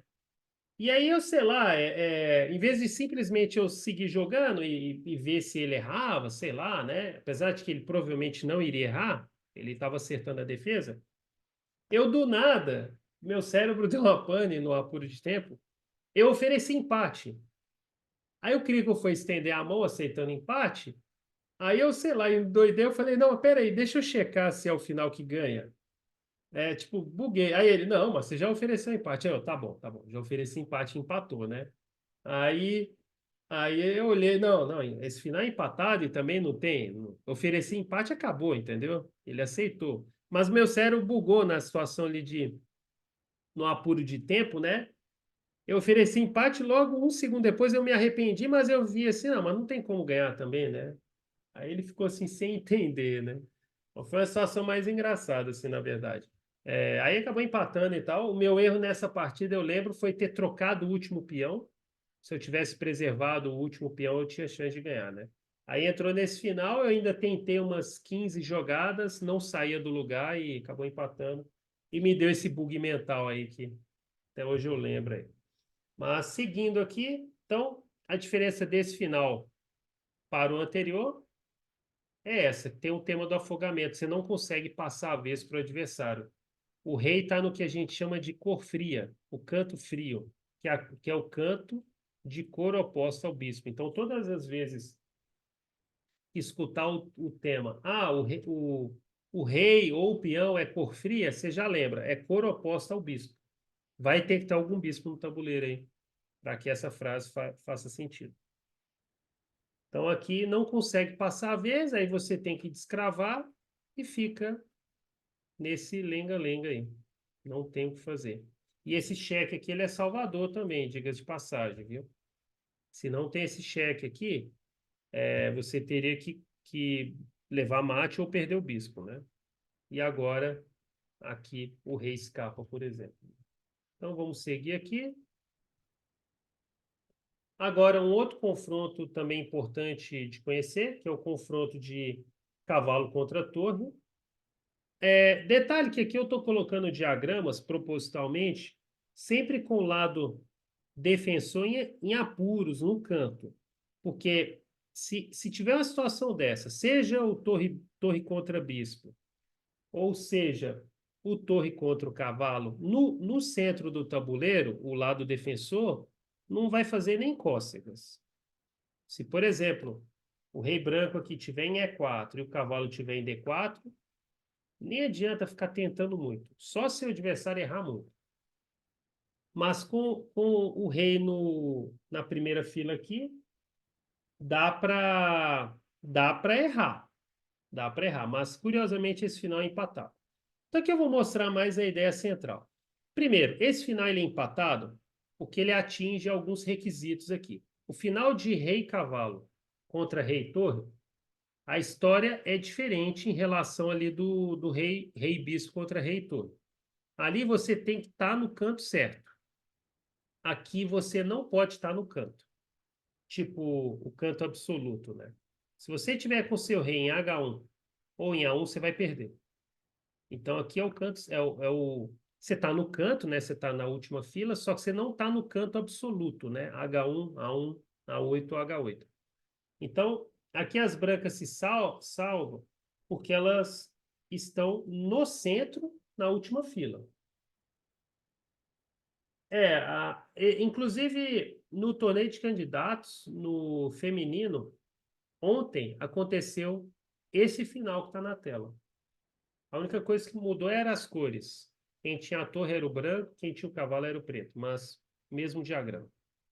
Eu até separei aqui no estudo, foi na partida da. Deixa eu conferir aqui. Musichuk contra a Lei. Aconteceu no torneio de candidatos, aconteceu, foi ontem ou anteontem, deixa eu conferir aqui. Dia 7, foi ontem. Foi ontem, exatamente. Eu sei porque eu tô acompanhando todas essas partidas, então só fiquei na dúvida do dia. Mas primeiro, vamos lá, vamos pegar aqui a teoria. Jogam as brancas. Eu vou jogar cavalo F2, rei E3, cavalo D1. Se o rei voltar, você volta o cavalo. Então a única chance é rei F3. Por que rei F3? Aí aqui também a gente aprende, e aí, de novo, a importância dos finais, você pegar esses parâmetros, esses microparâmetros, né? Porque RF3 é o único jeito de forçar aqui. Não quer dizer que vai levar para a vitória, é o jeito de forçar. Porque é a diagonal curta aqui do cavalo, né? Ou terça maior, né?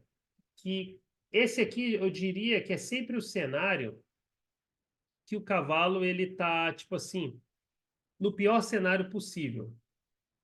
Ele está numa situação que ele não consegue manobrar para expulsar o rei adversário, por exemplo. Só que mesmo assim, não vai perder esse final. Aqui o branco, ele tem o rei para mover também, se ele precisar. Então aqui tem duas jogadas que salvam as brancas. Rei F1 ou cavalo C3. E uma regra também para facilitar nesses finais, para não errar, é tentar não separar o cavalo do rei. Deixar ele sempre com a possibilidade de aproximação de um do outro.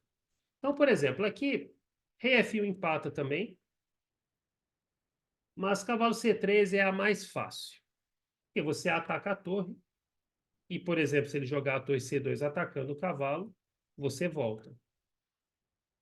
Você não vai fazer uma jogada, por exemplo, absurda que estragaria a partida com o cavalo D5. Porque aqui você quebra a regra. Você separa as peças, aí agora o branco ele pode mixar ameaças de mate com ataques ao cavalo.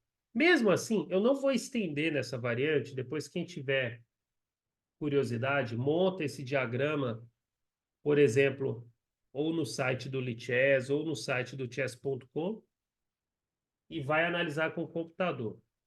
A vitória aqui para as pretas ela ainda não é tão simples. Por exemplo, o lance aqui correto é torre C4, mas eu não vou estender que essa daqui é uma linha um pouco mais complicada. Tem um monte de variável aqui. Então o chess.com já tem uma aula desse. Então provavelmente deve ter essa variante aqui analisada. Tem algumas aulas ali de finais.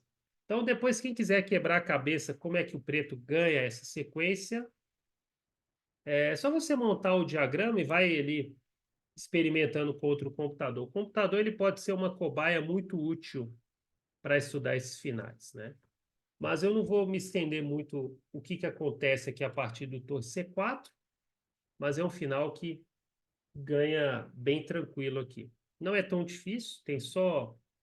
O problema é que tem uma pancada de variável aqui, então aí tomaria bastante tempo aqui. Então eu vou pular o cavalo D5, até mesmo porque é uma jogada errada, mas é importante, viu? Não é porque eu estou vendo aqui, eu estou deixando de ver aqui na aula, que vocês não devam correr atrás dessa informação. Só não vou fazer aqui para poupar o tempo, para não gastar muito tempo em um diagrama só, ok? Então deixa eu voltar aqui. Só um segundo que. Pronto. Então, vamos lá. Torre C2. A jogada correta é cavalo D1. Seguindo o princípio aqui das peças estarem agrupadas, e aí você não corre o risco de ficar com o cavalo cercado. Que esse que é o problema. Porque o problema ali não vai nem ser o rei levar mate, apesar de que vai acontecer em algumas variantes. O problema é o cavalo, ele fica meio desnorteado, ele vai ser cercado pelo rei e pela torre. Ok. Aqui está empatado, então, por exemplo, o preto vai tentar a torre E2, e ele vai tentar, por exemplo, o lance como torre H2, ameaçando o mate. Qual que é a defesa? Rei E1. E não tem como progredir. Se ele jogar a torre C2, para evitar aquele cavalo C3 de antes, eu jogo rei F1 e empata. bem tranquilo. Não tem segredo aqui. Eu tinha comentado que o rei F1 também empatava naquele diagrama anterior. O torre E2, para cortar o rei e o cavalo, poderia dar um pouquinho de trabalho, mas eu jogo cavalo C3 e torre C2, eu volto, também empata. É outra forma de empatar. Aí fica a escolha aí de qual linha você acha mais confortável. Entendeu? Então, basicamente aqui é você não deixar muito distante o rei do cavalo e desde que eles estejam nessa parte centralizada da última fila, que é o pior, seria um dos piores cenários para empatar, ainda assim é suficiente para empatar. Agora vamos complicar aqui um pouco mais para a defesa. Bem, esse aqui é um cenário totalmente lamentável, né? Aqui, se for a vez das pretas, eu já tenho mate, e se for a vez das brancas, qualquer lugar que o cavalo movimentar, perde. Então, esse aqui é só para ilustrar o pior cenário possível, né? É esse aqui. Então, nem precisa de gastar muito. Esse aqui também é um cenário muito ruim. Jogam as pretas e basta você simplesmente jogar rei F3 e acabou, porque quando você joga rei F3 aqui, se ele mover o cavalo para essas duas casas, entrega o cavalo. E se ele mover o rei, leva mate. Então, é só para ilustrar como que a peça estando... Diferente do bispo, né? Se fosse bispo e, e rei contra torre-rei, no canto se safa, igual eu mostrei naquele diagrama lá correto. Agora o cavalo não, o cavalo tem que estar centralizado aí nessa última fila. Então, só para mostrar como que cai. Aqui também é uma péssima situação. Aqui é até uma situação do cavalo fianquetado, né? Horrível. Aqui tanto faz de quem for jogada, por exemplo, sua vez as brancas. Se ele mover o rei, mate. Se ele mover o cavalo, vai levar mate igual. Crava o cavalo e mate. Então, aqui é mais um cenário horroroso para evitar, se você está de brancas. Então, também não tem muito que gastar tempo com isso aí. Aqui, aliás, eu até coloquei esse exemplo aqui, mais para vocês pesquisarem depois de curiosidade. Na partida Kamsky, que é um grande mestre fortíssimo, e Etienne Bacrot, inclusive o Bacrot, eu já joguei com ele ao vivo. O Kamsky eu já joguei com ele na internet. Aqui estava em 2006, um torneio fortíssimo em Sófia. Kamsky e Bacrot jogaram essa posição. E depois de muita manobra, através de erros também, o branco conseguiu ganhar esse final. Eu não vou mostrar muito, mas vou mostrar só o início aqui. Esse final era para empatar, mas ele vai se desnortear aqui. Aqui, por exemplo, um dos lances corretos eram ou o cavalo C2 ou o cavalo G2, mas o cavalo C2 aqui era mais correto. Eu sei que alguém pode falar, mas aí você não está separando o cavalo. Não, ele vai voltar na próxima jogada. E aí o Bacrot foi se enrolando aqui, foi se enrolando. Aqui ele tinha que jogar cavalo H4, cheque para empatar. Ele jogou esse e agora, através de muitos erros aqui, a posição vai acabar sendo ganhadora de maneira... Claro, aqui eu não estou analisando certinho, aprofundadamente, né? Depois, quem quiser, investiga essa partida. Kamsky, Bacrot 2006, torneio em Sófia. Acho que é bem fácil até encontrar essa partida na internet. Deve ter no YouTube alguém analisando, com certeza. Mas olha a técnica que ele vai usar para ganhar. Ele vai acabar separando definitivamente o cavalo e o rei. E aí inclusive, não foi a melhor técnica, viu? Diga-se de passagem.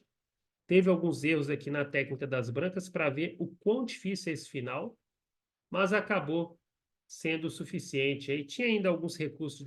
Aqui, por exemplo, a jogada que salva esse final, a jogada bizarra, que, por exemplo, eu acho que eu jamais acertaria. Cavalo D7 empata. Jogada totalmente absurda. O cavalo fica lá do outro lado do planeta e salva. Mas ele fez aqui algumas jogadas naturais e acabou sendo dominado, ó, um mix de ameaçar mate com cortar o cavalo, e aí depois ele vai ganhar o cavalo de maneira bem bonita.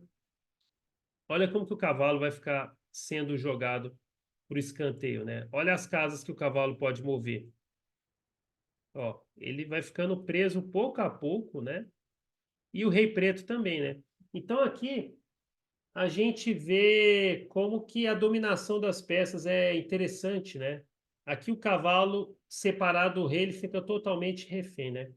Comentaram aí, né? Esse final de rei e cavalo contra rei e torre, ele é mais difícil sim que o final de rei e bispo contra rei e torre, sem dúvida, é mais difícil.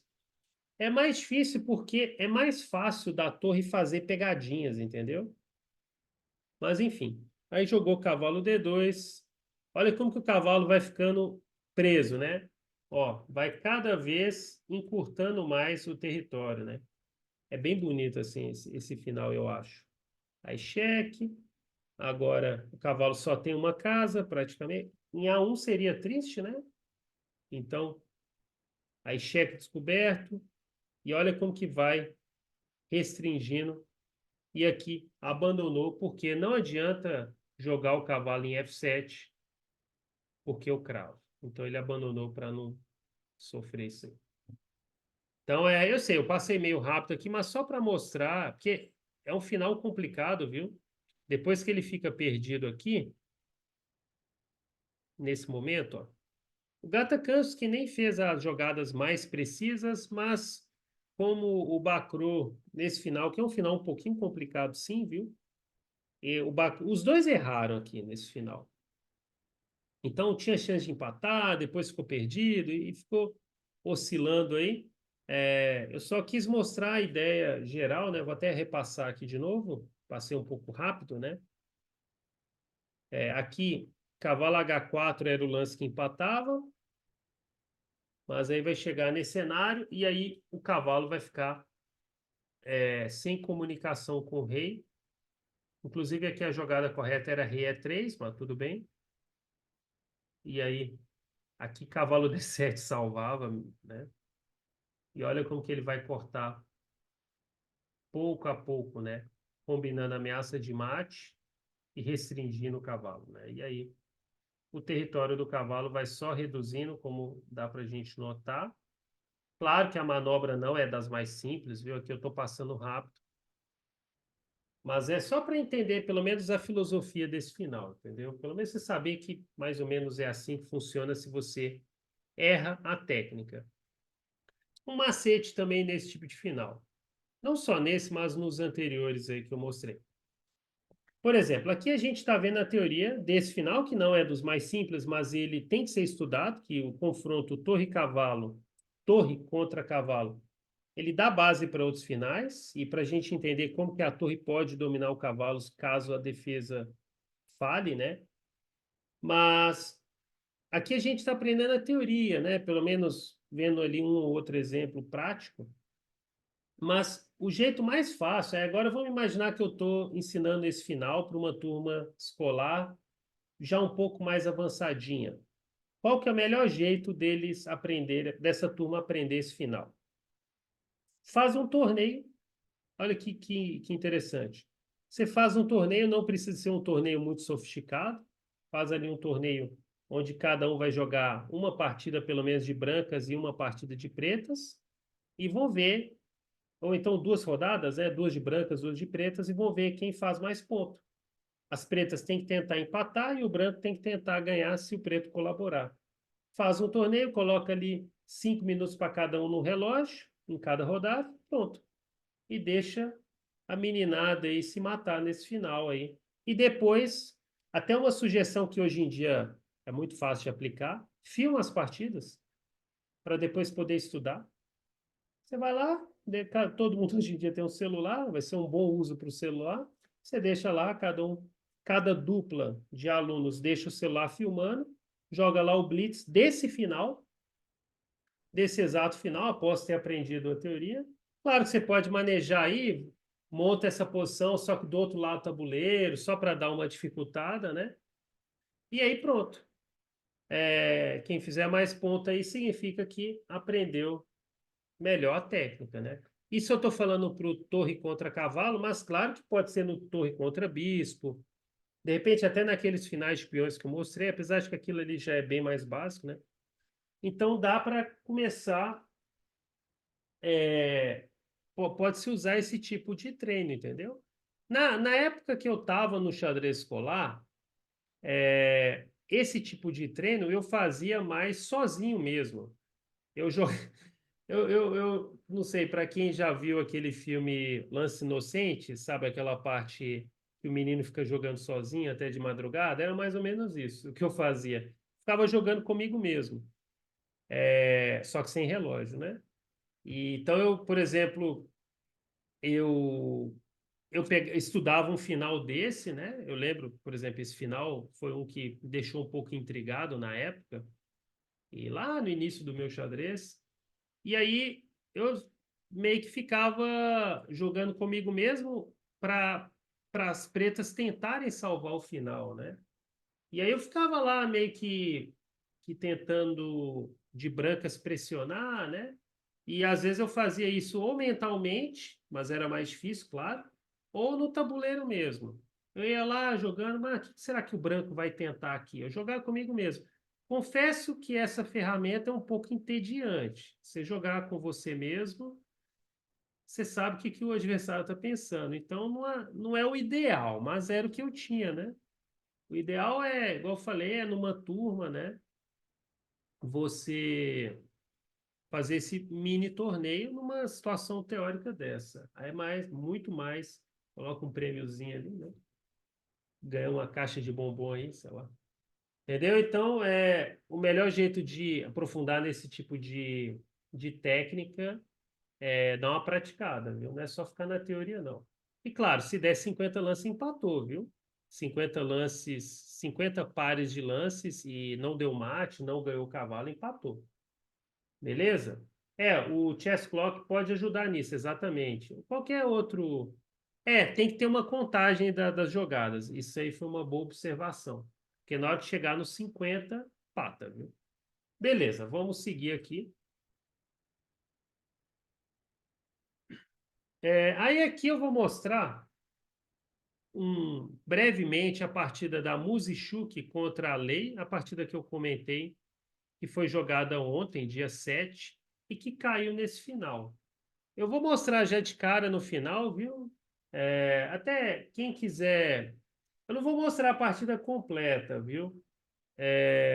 Porque não é o tema passar aqui pela abertura, pelo meio jogo. Mas quem quiser ver essa partida completa analisada, tem no meu canal no YouTube lá, uma análise superficial, claro, não aprofundei demais. Eu vou chegar aqui no momento mais crítico. Elas jogaram a abertura francesa, só que para os curiosos, variante das trocas, que é meio entediante. E aí entraram em posições de meio jogo como essa, uma posição meio maluca, né? O branco aqui se expondo, mas eu vou passar rápido. Aí foi trocando as peças, de repente chegaram no final de peças pesadas, para pelo menos vocês saberem como que foi a construção do jogo, entendeu? E aí, beleza, foi simplificando, chegou no final de torres, completamente ganho para as brancas por conta desses peões passados. E aí a partida foi seguindo aqui completamente ganho para o branco, por conta desse peão passado, desse possível peão passado. E aí aqui o branco está com a partida na mão, completamente na mão. E a partir daqui, eu acho que talvez a Musichuk, uma jogadora ucraniana que é muito forte, uma das melhores do mundo aí no feminino, eu acho, assim, que ela deu uma relaxada. Ela falou: Ah, tô ganho, só jogar aqui de qualquer jeito eu vou ganhar. Só que esse é um dos principais erros psicológicos do jogador de xadrez. Essa é uma posição que você tem que estar máximo alerta. E qual que é a regra para você ficar alerta aqui? É um macete simples. Você pensar o seguinte: a outra jogadora é forte, é a lei, 2.550. Se ela não abandonou, é porque ela está planejando alguma coisa. Então, assim, claro que é uma regra que não é tão fácil de aplicar, assim. É fácil de falar, mas às vezes não é fácil de aplicar na prática. Mas você tem que, toda vez que você vê seu oponente está resistindo a uma posição aparentemente absurda, você pensa, peraí, está planejando algo. Então, qual que foi a ideia da lei de complicar o jogo? É apostar nesse final, que é o final perdido, porém tem chance de erro. E esse final é um final complexo, viu? É o confronto dois peões contra a torre. Se o branco jogar certinho, no YouTube ali eu tenho explicado com um pouquinho mais de detalhe, mas esse aqui já é um final bem mais avançado, viu? Se o branco manejasse certinho, ganharia esse jogo. Mas olha como que vai ser trágico aqui.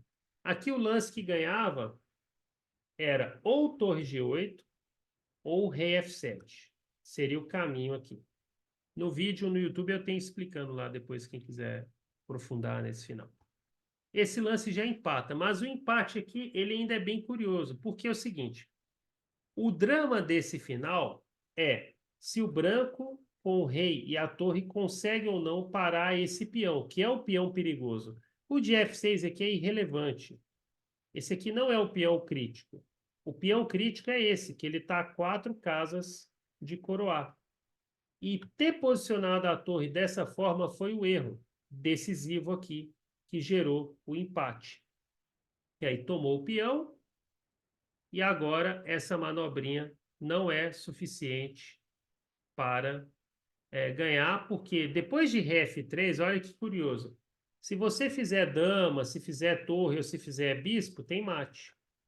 Qual que é a peça que salva? Cavalo. E aí empatou. Olha com isso aqui que eu estou mostrando. É o torneio de candidatas da FIDE. E quem ganhar esse torneio das 8 jogadoras vai disputar o campeonato mundial. E aconteceu um final que a gente está vendo hoje. E é um final elementar. Esse aqui, né? Pelo menos. Esse aqui anterior, não. Para chegar nisso, tudo bem, é complexo. Então, olha como que é a importância dos finais. Até uma aula, digamos que não é das mais avançadas, assim, em dificuldade, eu estou querendo dizer, aconteceu o tema no torneio de candidatos feminino. Esse ano, jogado ontem. Entendeu? Então, olha como que é a importância de finais, né? Até os torneios com mais alto nível pode cair temas elementares. E aí, se a pessoa souber, ela pode salvar uma partida importantíssima, né? Tudo bem que a lei ela não está muito bem ali no campeonato e a Musichuca é a lanterna, mas mesmo assim são ali 8 jogadoras disputando para ver quem ganha e quem ganhar vai disputar o título mundial. Acho que é no final do ano. Então, continuando aqui, aí esse final é empatado e aqui ela jogou certinho, não teve muito. Aqui não teve muito problema para empatar. Aí ficou essa sequência aqui, vai e volta, e não tem muito mistério. Nem fez cócegas, na verdade. Então Agora, claro, quem quiser mais detalhes da partida, da abertura, já adianto que a abertura e o meio-jogo ali não teve nada muito especial. O que mais me chamou a atenção dessa partida foi esse final aqui, ó. Aqui que me chamou mais a atenção. A partir daqui, na verdade.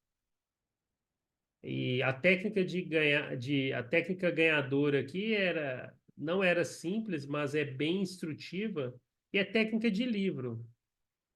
Só que aí já é uma técnica mais rádio. Claro que as duas jogadoras aqui, principalmente a jogadora de brancas, a Musichuk, ela tinha obrigação de acertar aqui a vitória. Eu comento isso lá no YouTube, quem tiver curiosidade.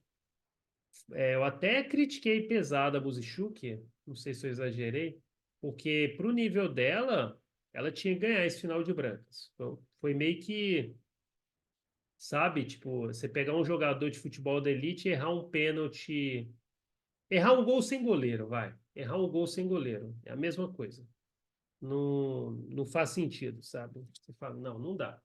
Neymar errar um gol sem goleiro é uma jogadora desse quilate não ganhar o final desse. É a mesma comparação. Não faz sentido. Mas acontece. Beleza, vou voltar aqui. Seguindo aqui. Agora, no tempo aqui que nos resta, vamos tentar avançar um pouquinho em alguns outros estudos finais. Agora já um outro grupo, viu? A gente encerra um pouco esses confrontos de peças, torre contra bispo e torre contra cavalo. E agora tem alguns confrontos nos finais que é importante conhecer, né? Um deles é o confronto cavalo contra peão. Esse é um confronto que não é tão simples você enxergar na partida o mecanismo para empatar. Qual que é o drama aqui, né? É se o cavalo vai conseguir ou não barrar o peão. O cavalo ele é uma peça interessante, né? Que quando ele está próximo de um determinado setor, ele atua melhor que o bispo. Mas quando ele está distante de um determinado setor, ele pode ser muito pior que o bispo. Então, por exemplo, se nesse diagrama eu trocasse o cavalo pelo bispo, bastaria eu jogar o bispo nessa diagonal e o peão nunca vai fazer dama. Só que sendo o cavalo aqui, ele tem empate, mas ele tem que buscar uma manobra meio que milagrosa, que eu vou mostrar aqui. O lance único para empatar é cavalo C4. Aí, por exemplo, o rei G2 para avançar o peão. Cavalo E3 e a gente chega no diagrama clássico de empate, que é um quadradinho mágico aqui. O cavalo ele vai ficar zigue-zagueando aí nessas 4 casas. Cada uma delas tem uma justificativa. Por exemplo, rei F2, cavalo G4, cheque. Se ele jogar rei G3, eu volto. Se ele avançar, eu dou o duplo. Se ele atacar via F3, eu jogo o cavalo F1, evito o peão avançar. Se ele ataca o cavalo dessa forma, o cavalo sempre vai ficar zigue-zagueando aqui e não consigo avançar o peão em paz. Beleza? Então, essa é uma técnica muito interessante. Eu lembro também a primeira vez que eu vi esse tipo de final, eu fiquei fascinado. Eu falei, caramba, o cavalo tá do outro lado do tabuleiro e consegue ainda empatar, sem precisar da ajuda do rei. Eu fiquei de cara. E aí, olha como que o final é interessante. Agora eu vou mostrar um diagrama que, teoricamente, era para ser mais simples. Fala, pô, o cavalo está do lado do peão. É para ser empate fácil. Só curiosamente aqui está perdido. Porque o cavalo ele não consegue ter acesso às 4 casas mágicas, que são essa daqui, ó. Se quiser, pode decorar esse diagrama aí. É tipo um quadrado torto. Essas 4 casas, o cavalo sempre tem que conseguir se posicionar na hora certa. E o cavalo em H4 ele não chega nessas casas. E aí que perde. Então não adianta, ele pode fazer o lance que ele quiser. Cavalo F3, rei G2. Se voltar o cavalo, eu jogo simplesmente rei F2. E aqui eu faço. Lembra do tema que eu falei ali? O calcanhar de Aquiles do cavalo, igual a gente viu ali no final, cavalo contra a torre. E agora ele não consegue impedir a coroação. Então, olha como que é interessante. Um final que o cavalo está muito perto do rei, né? Perde. E o outro que o cavalo estava lá em A5 consegue empatar. Alguém perguntou, e se jogar cavalo F5? Cavalo F5 eu vou jogar rei G1. Porque se você tentar agora jogar cavalo E3 para entrar naquela engrenagem, não tem duplo, não tem nada. Eu vou simplesmente fazer dama. O cavalo E3 ele funcionaria se fosse cheque. Por exemplo, se aqui eu jogo rei G2, pronto, empatou. Agora chegou na engrenagem com cheque. Entendeu? Então, o cavalo F5 ele ameaça cavalo E3. Aí eu quebro essa ideia usando o calcanhar de Aquiles, ó, que é a diagonal curta de 3 casas. Você fala, mas e se ele voltar para ameaçar duplo? Tranquilo, é F2. O peão vai avançar no próximo, sem pressa. Eu não tenho pressa nesse final. E aí acabou. O cavalo ele tinha que ter acesso à casa G4 para impedir a coroação. Ele não consegue. Entendeu? Então aqui eu quis mostrar uma curiosidade, né? Comparando dois finais, como que o mau posicionamento da peça, né? A falta aí de sinergia com a posição, mesmo que aparentemente um final tinha tudo para dar errado e o outro tinha tudo para dar certo, na verdade é o inverso, né? E aqui, deixa eu até conferir uma coisa. Eu até separei mais um exemplo prático. Dessa vez não é um exemplo meu, isso aqui é para finalizar a aula. Uma partida do FIA. E eu gosto sempre de mostrar exemplo, ou que eu estava presente, ou exemplo muito recente. E nesse caso, junta as duas coisas. Joguei um torneio recente, um torneio em Osasco, um torneio muito interessante, bem bacana, um torneio de norma de grande mestre. E na oitava rodada, o FIA, que era um dos líderes, ele estava enfrentando o MI da Colômbia, que também estava tentando norma de grande mestre. E aí, beleza, né? Eu também não vou mostrar aqui a abertura, só vou passar bem rápido. Deixa eu mostrar do ponto de vista. Pode ser das brancas mesmo. O FIA estava de pretas. E aí eles fizeram uma abertura aqui que não vem muito ao caso, uma abertura meio como se fosse uma Grunfeld ao contrário. Aí vai chegando, trocar as damas rapidamente. Foi chegando a uma posição bem exótica, bem estilo do FIA. O FIA gosta dessas posições bagunçadas, né? O FIA estava de pretas. Aí aplicou alguns temas táticos e acabaram rapidamente. Por exemplo, isso aqui é o lance 17, eles já estão jogando um final. Uma partida que ela caminhou para o final rapidamente. Então, por isso é importante saber finais. Muito bem, né? E o FIA, ele é um jogador assim que ele é mais conhecido pela parte tática dele, mas assim, ele é um jogador muito forte nos finais, entendeu? Alexandre FIA. O pessoal sempre pensa assim, FIA, jogo tático, mas os finais deles são muito elaborados, a meu ver. Eu já enfrentei ele várias vezes, é duríssimo jogar com ele finais. E aí o FIA de pretas foi desenvolvendo um pouco mais a posição, e olha o final que vai. Deixa eu até virar aqui do ponto de vista do FIA, né? Chegou no final bispo contra cavalo, posição estava empatada, viu que fique claro. E aí vai chegar no seguinte tema. Olha que loucura. Um peão passado para o FIA aqui e um peão passado para o branco aqui. Qual que é o peão mais perigoso nesse tipo de posição? O peão distante. Ele geralmente é o que vai mais atormentar o oponente, né? Mas a posição ainda está empatada, só que a técnica tinha que ser cirúrgica. E aqui vai surgir o seguinte tema, que o FIA planejou muito bem. Ele vai dar o bispo. Aqui a linha de empate era uma linha meio complexa. Era, se não me engano, cavalo H5 e cavalo F6. Era algo assim, eu não me lembro bem assim. Mas olha o final que foi desenhado. Vê se não lembra alguma coisa. Mais uma vez o final, cavalo contra peão. Esse peão de G4 está morto, né? Então vai ser capturado a hora que quiser. O problema das brancas, do MI colombiano, é como que ele vai impedir essa coroação. Aí ele tentou cavalo D5 cheque para chegar nas casas mágicas ali, naquele quadrado que eu mencionei.